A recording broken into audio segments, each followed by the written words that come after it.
Several churches are burned in St. George, but the story doesn't end there. What happened when police got involved and how the suspect was brought in. An ATV accident in a Saratoga Springs neighborhood ends up with a child at Primary Children's Hospital. Tonight, we'll share the message from that family. Areas of rain moving into the state right now, where we have the chance for flash flooding tonight and what we can expect for our smoky sky forecast. A grim day for Utah as COVID-19 surges around the state. We wished we were not here. We don't have to be here. And as Utah children likely face a spike in cases, how experts say we can protect them. He was getting kind of close, so he started walking, so I just slowly rode my bike. She was nearly abducted from a gas station in Roy, but she fought back. This man will pay for what he has done. New at 9, the incredible story of how this little girl escaped a kidnapper. Live from Utah's news leader, Fox 13 News at 9 starts right now. Tonight, we know the name of the suspect under investigation after several buildings owned by the Church of Jesus Christ of Latter-day Saints in St. George were burned in a series of fires. And the man thought to be involved led police on a chase through Washington County before crashing in Zion National Park. Fox 13's Brian Schnee shows us the damage, also the charges the suspect may face. In total, 3 church properties were impacted by the fires. 2 of them sustained interior fire and smoke damage. Now, here's a look at the inside of one of those buildings. This is the Meeting House at 1295 South, 3000 East in St. George. According to the St. George Fire Department, this building sustained the most damage, primarily in the chapel area. It is disheartening because fire takes so little time to cause so much destruction. And so it'll take, probably a few months to even get these back into service. Flames believed to be intentionally set popped up on 3 separate properties belonging to the Church of Jesus Christ of Latter-day Saints early Tuesday morning. Here's a map that shows the 3 properties that were involved. St. George Fire first responded to a meeting house at 1295 South, 3000 East around 4 a.m. We did find and locate fire inside the chapel area. We also noticed that there was forced entry to a number of windows, and then also the windows in the chapel area had been broken out from the inside where the smoke was coming from. Dispatch received another call for a brush fire at South River Road and Rustic Drive with fire in the landscaping around the building. During the call of the second fire on Rustic Drive, the police department had their officers start looking at other churches in the area. At the same time, fire crews were alerted to an alarm going off at 1762 South River Road at another church facility there.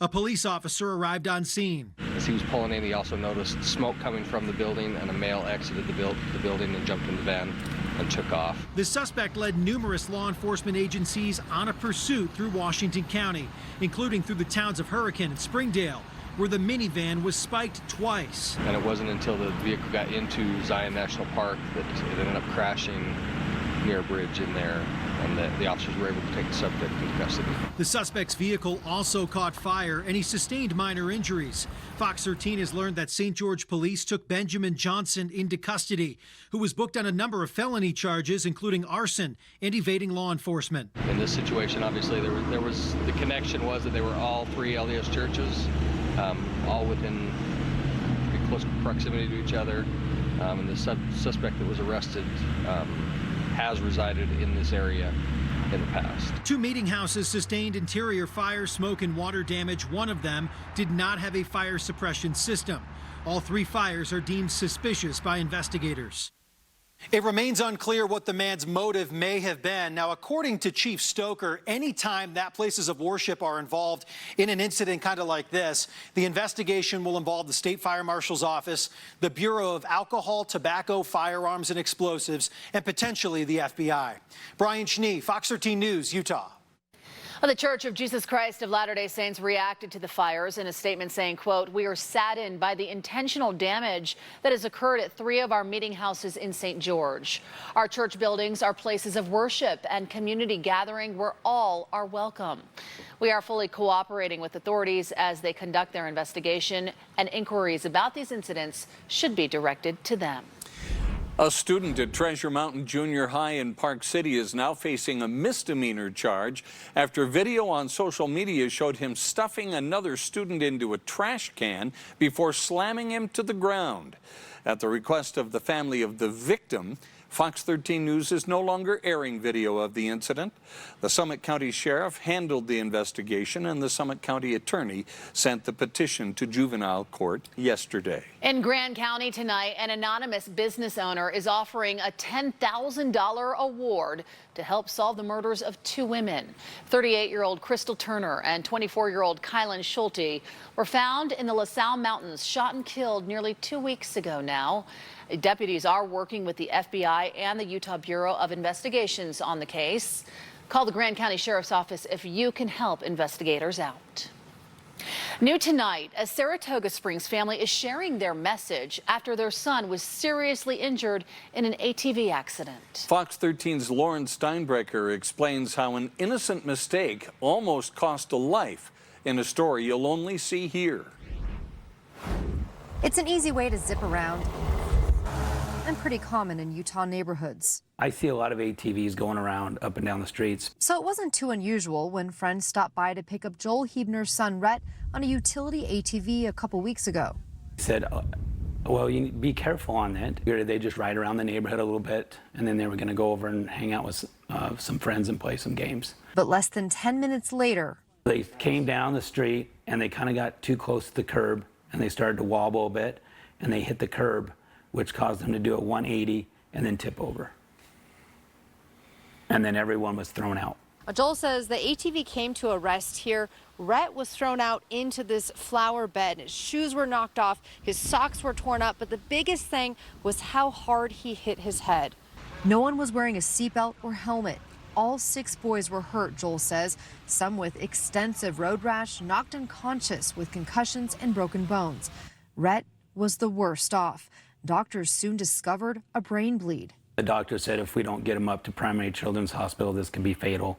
That's when it really hit home that this is really scary. Rhett was life-flighted and immediately went into surgery where Joel says doctors cut a hole in the 15-year-old's head. We didn't know if there was going to be any permanent damage. 2 weeks later, the left side of my head is kind of numb. I can't feel it here. Rhett is recovering at home. He doesn't remember the crash. No permanent damage, thank goodness, but he's got a long journey ahead. Playing his favorite sport is on hold. Think about soccer, mostly. What I'm gonna do to get back to work and move forward from this. The Huebners are grateful for the outpouring of support. That in time, Rhett will be okay, but they don't want anyone else to go through this or worse. Their message now to parents about letting kids take a simple spin around the neighborhood. People need to be aware of what their kids are doing out there on these vehicles and understand that things can happen so fast and change. Parents just be vigilant and make sure that they're riding them the right way and using safety precautions. In Saratoga Springs, Lauren Steinbrecher, Fox 13 News, Utah. Primary Children's Hospital says the Intermountain West has the 4th highest traumatic brain injury hospitalization rate in the country for children ages 5 to 14. Almost 7% of those injuries involve motor vehicles, including ATVs and UTVs. Experts say you can decrease the risk of injuries with proper training and safety gear. That is so scary to see. You know, it is Labor Day weekend, a few days away. A lot of people will be out wanting to be out recreating. Allison, how will the weather be? Yes, until then, we're going to have showers and thunderstorms, so things will dry back out by this upcoming weekend. But right now, we do have scattered showers and thunderstorms from Zion National Park down towards the St. George area, just east of I-15 in Washington County. A little further north, we have had some spotty showers here up north, a few stray thunderstorms that move through Tooele County and western Salt Salt Lake County brought some wind gusts up to about 50 miles per hour. But overall, we do have a very wet weather pattern with this moisture surging in from the south. It's a combination of monsoon storms and also remnants of a tropical system. Right now, low 80s for Salt Lake, Ogden, and Provo in the mid 70s currently. But as you wake up here in Salt Lake City tomorrow morning, cloudy sky around 70 degrees and also more chances for showers and thunderstorms tomorrow. So coming up, I'll let you know where we could see some flash flooding for tomorrow and also what you can expect for your smoky sky over the next few days. Coming up on Fox 13 News at 9. Utah hits another breaking point when it comes to COVID-19. The urgent plea from health leaders and the uphill battle Governor Cox faces to keep Utahns safe from the virus. One Utah Health Department is gearing up for a mass vaccination booster clinic, but they need help. How you can get involved. We learned that firsthand that Phoenix City is not the type of community where people just look out for themselves. 1 month since a storm left a small town in southern Utah with millions of dollars in damage and a lot to clean up. We'll show you what's keeping their hopes up. And a little later, 2 women who help students in need get a gift they won't soon forget. Fox 13's latest Dream Team surprise is still ahead. We're sad that we're here. We're disappointed that we're here. We wished we were not here. We don't have to be here, but we are here. Governor Spencer Cox and local health care leaders pled for proactive measures to be taken today as thousands of children are projected to get sick with COVID-19 in the coming weeks. Hospital intensive care units are beyond capacity now, and there are fewer health care workers to care for COVID-19 patients, the overwhelming majority of whom are unvaccinated. Hospital workers are burning out and quitting. Some people just can't take it anymore. It has been unrelenting, the stresses that these folks have faced, and they are particularly disheartened by the amount of unnecessary death and destruction that they are seeing. Healthcare leaders are calling for people to mask up again, but the legislature has outlawed mask mandates in schools. House Republicans declined to comment until after they meet with the governor tomorrow. The Senate will meet with Governor Cox on Thursday. And Bob, when it comes to schools, the state is about to launch a brand new program that includes a new color coding system to tell when a school crosses thresholds for COVID outbreaks. That triggers what the law calls test to stay. If there's an outbreak, students who get a negative result on a COVID-19 test can remain in class. If they refuse or their parent refuses the test, the child will be forced to pivot to remote learning. The Davis County Health Department will reopen its mass vaccination site for COVID-19 booster shots come this fall. The Legacy Event Center in Farmington is expected to offer 100,000 Pfizer and Moderna booster vaccines by the end of September. However, there is a snag. They need to hire 100 people to help administer those shots. I think most people are surprised at how many people it takes to run a clinic like this. We had a great crew before. We've lost a bunch of them. If you are interested in applying to work at the new booster clinic, we do have more, including an application link on our website. Go to fox13now.com. The Utah Poison Control Center says it is receiving more calls about people wrongly using the drug ivermectin. That drug is meant to treat parasites in livestock, but it's gotten a lot of attention lately after people have been using it to prevent or treat COVID-19. The FDA warns ivermectin can have a dangerous interaction with other medications and lead to a number of issues such as nausea, vomiting, diarrhea, seizures, and even death. A Utahn needed medical attention after taking ivermectin. One patient who required evaluation in an emergency department, but fortunately was doing well enough that they were able to go home. The Utah Poison Control Center is open 24 hours a day, 7 days a week to answer your questions. Their number is on your screen at 801-222-1222. Well, it has been a month since the small town of Enoch in southern Utah was bombarded with floodwaters. Oh, it caused millions of dollars in damage. And the city manager says the community is still working to rebuild. They do remain hopeful for federal assistance. Many residents like John Brown had several feet of water in their basements. He says they've made a lot of progress by coming together. I've become a drywaller in the sense of I know how to cut drywall and hang it. And so then last Thursday, I was in somebody else's home cutting drywall and hanging it with them. And so we're all kind of helping each other out as we learn how to fix our basements. Hey, it takes a village or a community in this case. It really does. For anyone who is interested in donating goods, services, or money to the flood victims, we do have all of that information again on our website, fox13now.com. Well, air quality has gotten a little bit worse over the last few hours. Still, our worst air quality is up towards Logan right now. Once you get down into Perry, down through Layton, air quality is currently moderate. We have more moderate air mixed into the Salt Lake Valley currently, including up towards the Wasatch Back, Park City down to Heber and into Utah County. So this is a little bit worse than it was earlier today. But here's what you need to know. We are wrapping up our meteorological summer.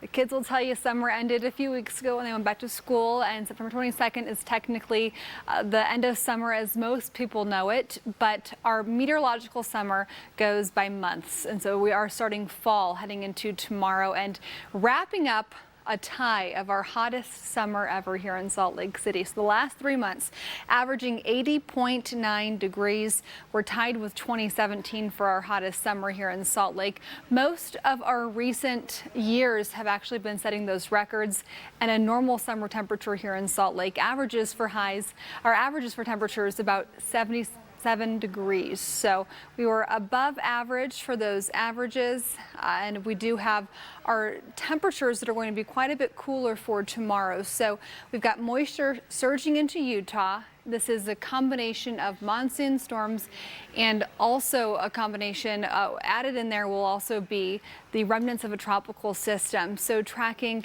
showers, thunderstorms, and some of these will be producing heavy rainfall. So that's the main headline that you need to know for these storms that are going to be across the state tonight, a bit widespread into tomorrow as well. So right now from about Lake Powell over towards eastern Washington County near Zion National Park, just north of Kanab, also seeing a few cells producing some moderate rainfall. We've seen a little bit of lightning with these storms tonight.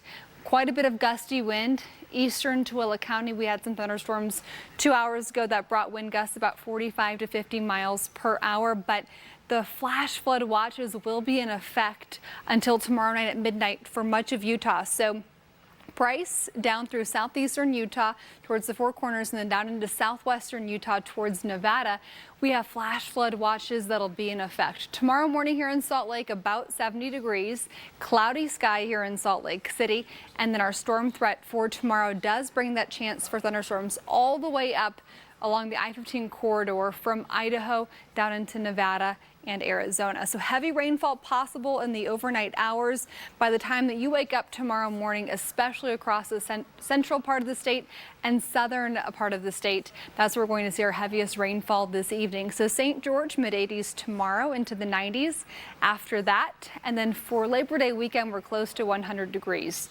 And for Salt Lake City, low 80s tomorrow, mid-80s for Thursday, a little bit cooler again on Friday. Back into the 90s Sunday and Labor Day. Coming up later in the hour, I'll have your smoky sky forecast, and also we'll talk more specifics on where we could see the heaviest rainfall tomorrow and the recreation areas, what type of flash flooding threat that we have for tomorrow. We'll break it all down for you. Thanks, Allison. Still ahead, President Joe Biden addressed the nation at the end of America's longest war, the criticism he is facing tonight. In national news, President Biden addressed the nation today, delivering a speech one day after the last American military member left Afghanistan, ending America's longest war. The president addressed criticism that 200 or fewer Americans still remain, despite executing the largest airlift in U.S. history, evacuating more than 123,000 over the past few weeks. But The end of the war came with a cost, marked by recent violence and deadly attacks and the deaths of 13 service members, including Marine Staff Sergeant Taylor Hoover from Utah. We owe them and their families a debt of gratitude we can never repay, but we should never, ever, ever forget. On Capitol Hill, critics of the president's exit strategy demanded answers and accountability as images emerged showing Taliban militants with abandoned U.S. military hardware. You're seeing that video here. The U.S. Embassy in Kabul also ended its operations in Afghanistan and urged remaining Americans to keep a low profile. At least 4 people are dead as search and rescue operations ramp up along the Gulf Coast in the wake of Hurricane Ida. It is a tropical depression now as it continues to track inland. More than 1 million people in Louisiana are without power, including much of the city of New Orleans. And it could be days before power companies know the extent of the damage to the grid. Now is really the most dangerous time, but I am mindful that we just had the strongest hurricane, at least tied for the strongest. A half-dozen federal agencies are on the ground to assist with search and recovery. At least 5,000 National Guard troops have been deployed in parts of Louisiana and Mississippi. FEMA says federal assistance will arrive in the coming days. Coming up after the break. She knew something wasn't right. I thought he wanted me to go by him, and then when I went by him, he just grabbed me. Coming up, a little girl shares her terrifying story about nearly being kidnapped in Roy and how she got away. Have you wondered how many so-called breakthrough cases of COVID-19 Utah really has? Well, we're going to show you. That is not how I thought I would start my day. They help students in need. Now it's our turn to help them. The latest Fox 13 Dream Team surprise coming up.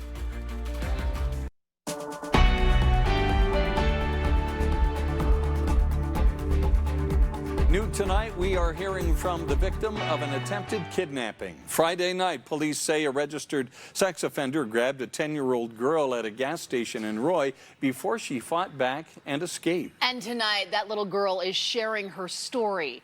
Fox 13's John Franke is live in Salt Lake City with more. John, this is a brave little girl.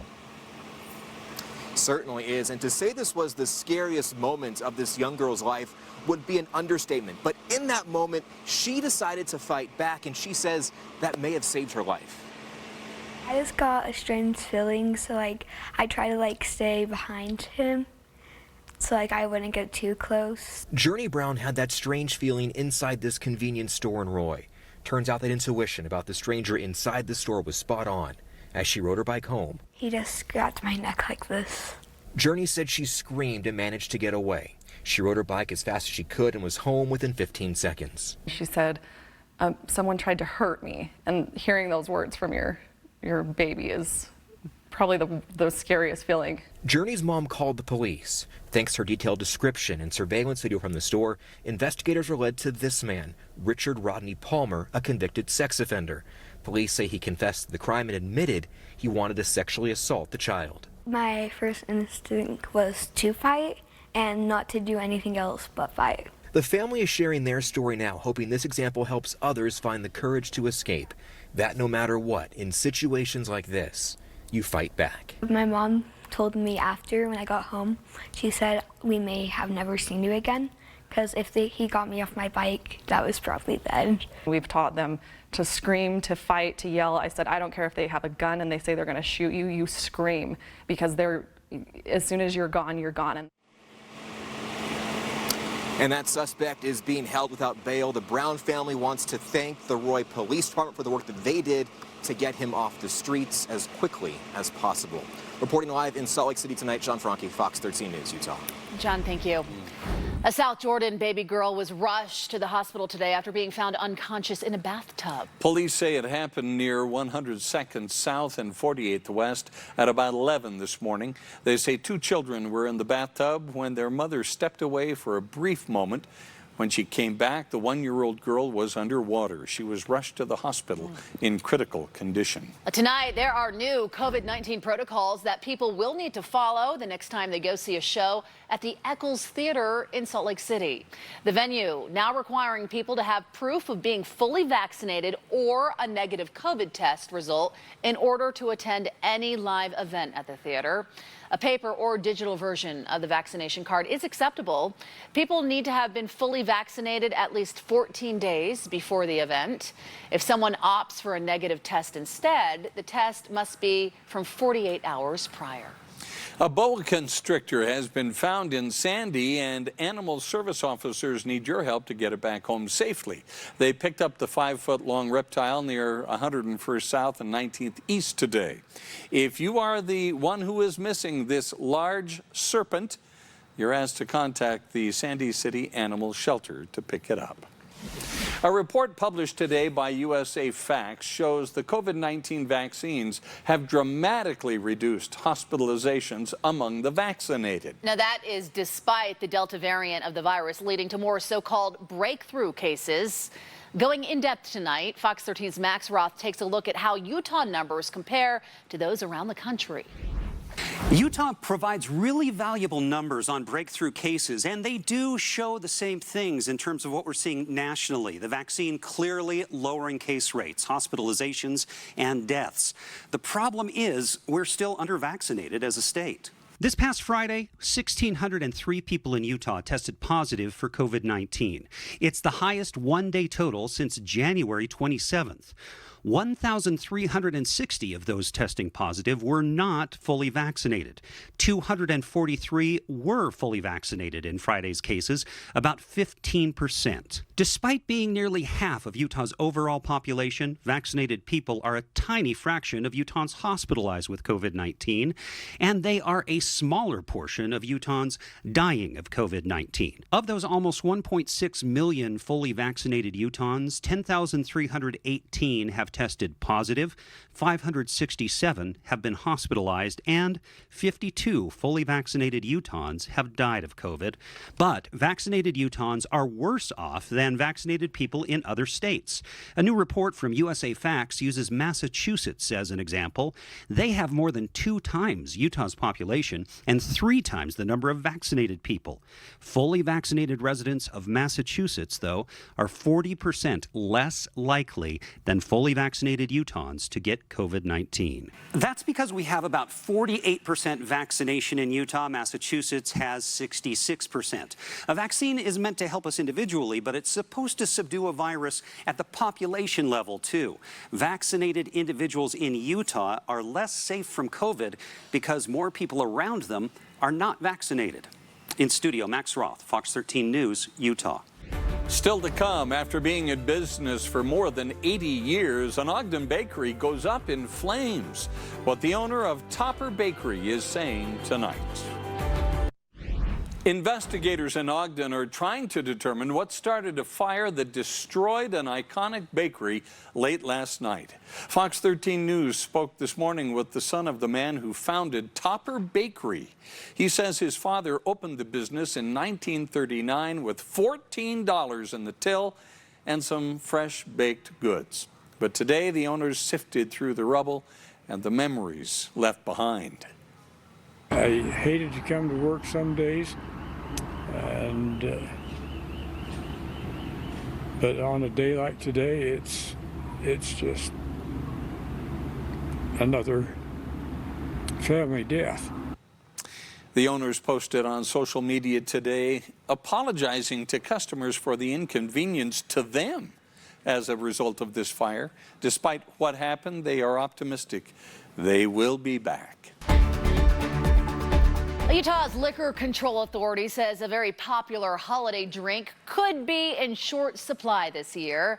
As state-run liquor stores ramp up for holiday sales, there could be shortages of champagne. That's because of worldwide shortages. We did see this last year with the Veuve Clicquot and other champagnes being shorted come the busiest time for those products, which was New Year's Eve, and sort of the time, the couple of days leading up to that. So those are things that we're already starting to try to be proactive about, knowing that from a global supply chain perspective, that will be an issue for everyone. And as you just heard, the DABC is already rationing Patron tequila, because of an agave shortage. Meanwhile, the DABC has more bar licenses to distribute. New population numbers gave the state 5 more licenses to hand out this month. The Fox 13 Dream Team has a special back-to-school surprise for 2 women in the Jordan School District with huge hearts. The big surprise when we come back. And coming up at sports, we'll hear from Utah's starting quarterback as he gets ready for his first game with the Utes. And a big day for Kalani Sitake. Contract extension from BYU right before he starts his 6th season as BYU's head coach. We are so glad you could join us for Fox 13 News at 9. Fox 13 meteorologist Allison Krogan is in the Weather Center getting ready for your first alert forecast coming up in just a few minutes. That's right. The Fox 13 Dream Team is brought to you by Mountain America Credit Union with support from Woodside Homes and Macy's.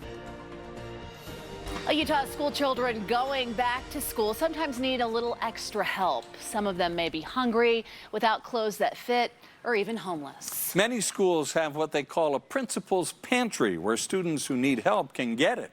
In tonight's Fox 13 Dream Team Surprise, we're showing a little love to 2 women who run pantries in the Jordan District.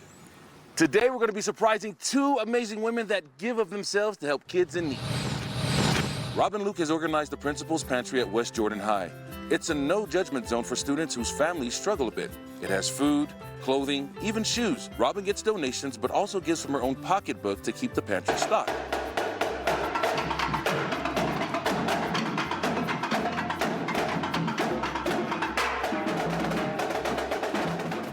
That is not how I thought I would start my day. Are you Robin? Oh, I've been looking for you. We brought the cheerleaders and even your family and friends. This is a Dream Team surprise. Come on, come give her a hug. Come here, come on in. We're here to help you continue your good work. And the reason why we came here is because we wanted to help you out and stock your pantry. Bring it in. Bring it in. Yeah. So we want to help and continue giving the love that you have given so selflessly to these kids and their families. So many people give, and that's a wonderful thing. Let me introduce you to Kristalina Brown. There's a card inside. If you could just read it for me. Okay. Robin, the Dream Team is treating you to a luxury staycation worth $1,000. That's amazing. We want you to go pamper yourself, get a spa treatment, have a nice relaxing day because you give so much. We're so excited to give back to you. Thank you again. Yes, you're so welcome. Blessed. You're so welcome. Such a good job. You deserve it. You deserve it. Hey, we're not done yet. We're headed to another school. Come on. The band's in place, student body's ready. Mama Grizzly is on her way. Oh yeah, let's go. Are you guys excited? Yeah! Let's go. Melanie Taylor is known as Mama Grizzly at Copper Hills High, where she runs the Principal's Pantry. Students can drop in for items, or even just words of encouragement, or even a hug. Melanie recently had a fire at her home. When she learned 2 students were experiencing the same kind of loss, she turned her attention to them instead of her own needs.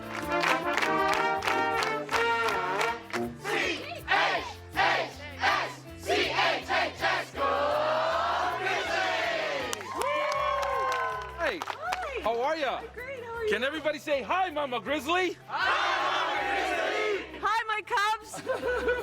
So I gotta ask you, where does the name come from? I became Mama Grizzly when I started the Grizzly Pantry, and it's just taking care of my cubs. We wanted to make a donation. Is that okay? That is so awesome. Yes!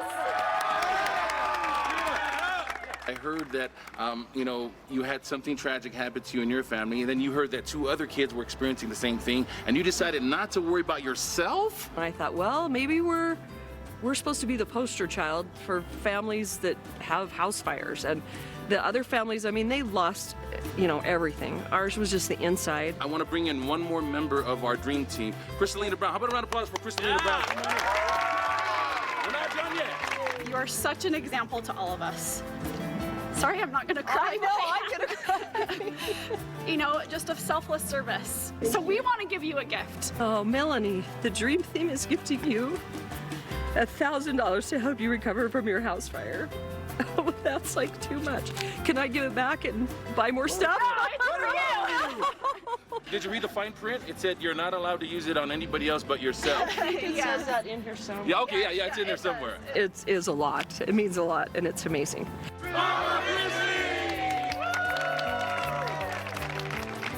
Oh, That is what a wonderful. surprise. I just love a happy And she ending. wanted to spend it on on the pantry Of and course giving she did. back. That's who she is. They are both fantastic. You know, there are principal pantries all over the state in schools.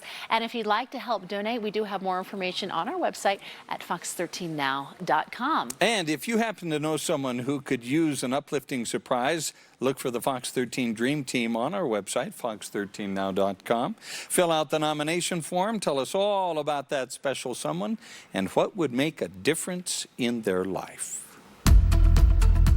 Well, the air quality will be different tomorrow morning. We'll see an improvement here along the Wasatch Front. The surface smoke forecast from Ogden down through Spanish Fork will mostly be some lighter haze tomorrow morning. Still thick, though, up towards the Idaho border and over towards Wendover.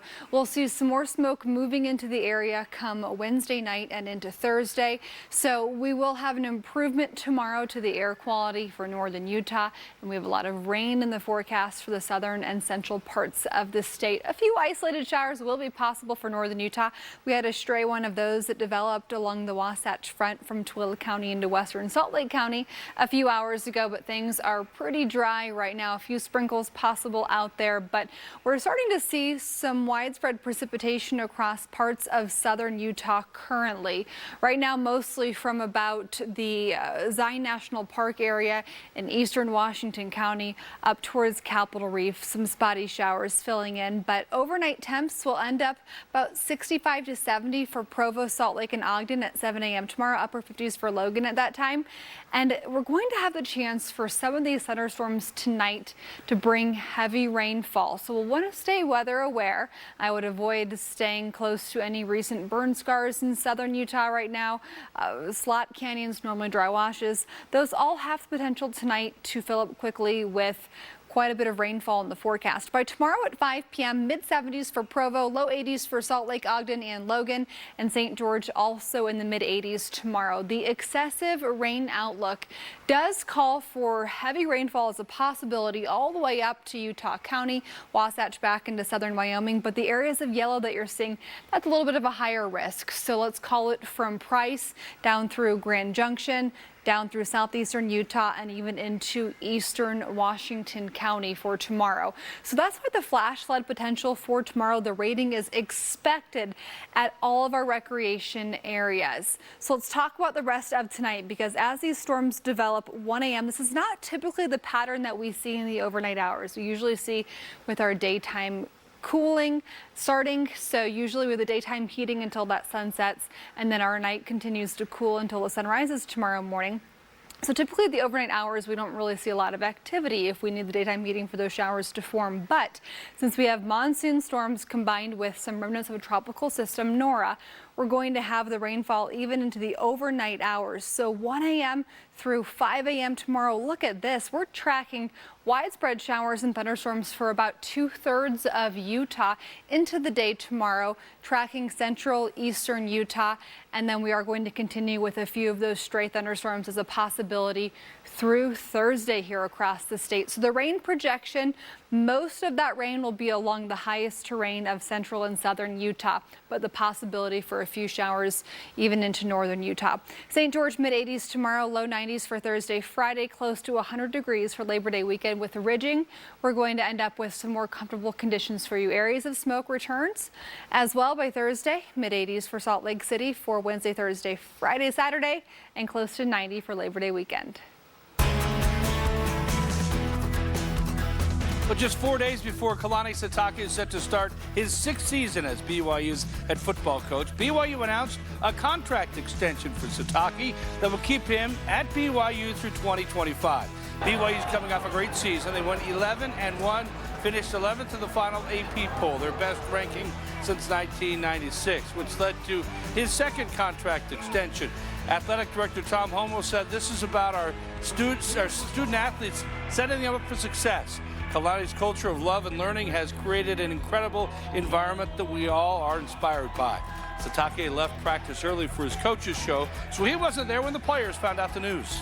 The university stepped up, renewed Coach Sitake for 5 more years. Just total elation throughout the whole team. The boys were cheering when they heard. Obviously, they love him as a head coach. We love him as coaches, and Cougar Nation loves him too. And it just means a lot.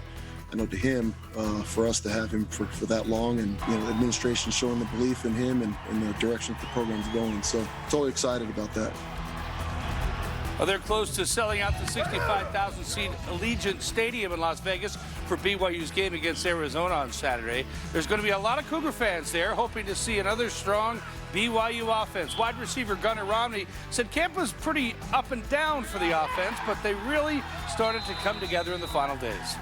What really has me confident is the way that we came together towards the end. There was a lot of competing back and forth for the first couple of weeks. We didn't know who the quarterback was going to be yet, so there's a lot of competitions, a lot of, I think, added pressure. But starting last week, I think the offense kind of found its groove a little bit. We've just been getting better and better every single day, and so I think that's what gives me a lot of confidence.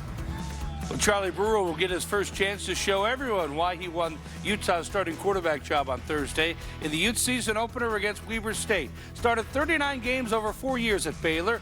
Now he's ready to go out there and show what he's got with the Utes.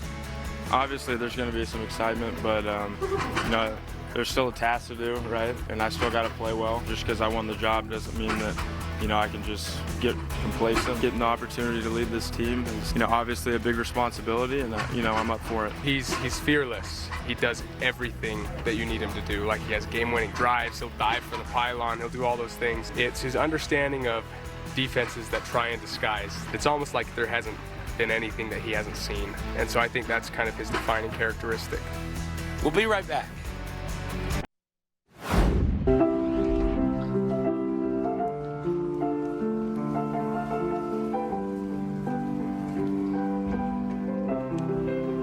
Gosh, isn't this beautiful? It is. An impromptu dance performance took place recently in the University of Utah Hospital lobby. It's getting a lot of attention online. You can probably see why. U of U Health tweeted this today. A staff member in scrubs dancing to piano music right in the lobby. Now, in response to the video, the U says they aren't sure which staff member this was, but they call it a moment of pure joy. It sure was. Wow. Isn't that great? I want to see more. Yeah. Encore. Have to go to Ballet West, I guess. Thanks for being with us tonight, everyone. QuickCast is up next.